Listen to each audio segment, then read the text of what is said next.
बांद्रा पूर्व येथील काल अनधिकृत जे बांधकाम होते काल तोडण्यात आलेले आहे। आपण पाहू शकाल या ठिकाणी जे काल बांधकाम होते ते GRPF यांनी तसंच पोलीस दलांनी काल तोडक कारवाई करण्यात आली होती। बांद्रा रेल्वे पश्चिम रेल्वे का बांद्राजवळ स्थानकाजवळ 45 अनधिकृत बांधकाम गुरुवारी रेल्वे स्थानिकांनी RPF शहर पोलीस आणि GRPFच्या मदतीने जमीनदस्त करण्यात आलेले आहे। बांद्रा पश्चिम रेल्वे जमिनीवर अनधिकृत उभारलेले बांधकामामुळे रेल्वे सुरक्षेतील आणि वाहतुकीला धोका निर्माण होत होता, त्यामुळे ही कारवाई करण्यात आलेली आहे। रेल्वेच्या हद्दीत बांधकाम अनधिकृत बांधकामाचे बेकायदेशीर असून ते तात्काळ हटवण्यासाठी ही कारवाई करण्यात आली आहे। सर्व अनधिकृत बांधकाम बांद्रा पूर्वच्या रेल्वे स्थानकाच्या बाजूला ओव्हरब्रिजच्या इथे जे बांधकामं होती ती हटवण्यात आलेली आहे।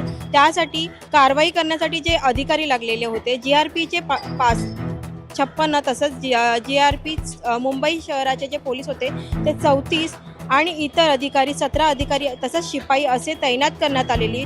तसंच पोलीस दल ही मोठ्या प्रमाणे या ठिकाणी होते व हे जे बांधकाम आहे ते जमीनदस्त करण्यात आलेले आहे, अशी माहिती रेल्वे अधिकाऱ्यांकडून देण्यात आली होती। मात्र काल ही तोडक कारवाई करण्यात आलेली होती। मात्र या ठिकाणी पुन्हा आपण पाहू शकाल आमच्या माध्यमातून या ठिकाणी स्टॉल देखील उभारण्यात आलेला आहे। तसंच जी वाहतूक आहे ती रिक्षा तसंच अधिक बांधकाम या ठिकाणी पुन्हा उभारण्यात आलेले आहे।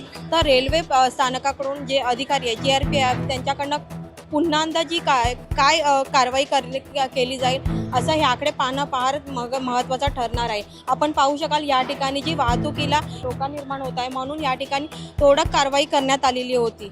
या ठिकाणी जे रेल्वे GRPF त्यावरती तोडक कारवाई करतील का याकडे पाहणं फार महत्त्वाचं ठरणार आहे। व्हिडिओ जर्नलिस्ट संजीवनी वैजल, न्यूज मराठी 24/7 मुंबई।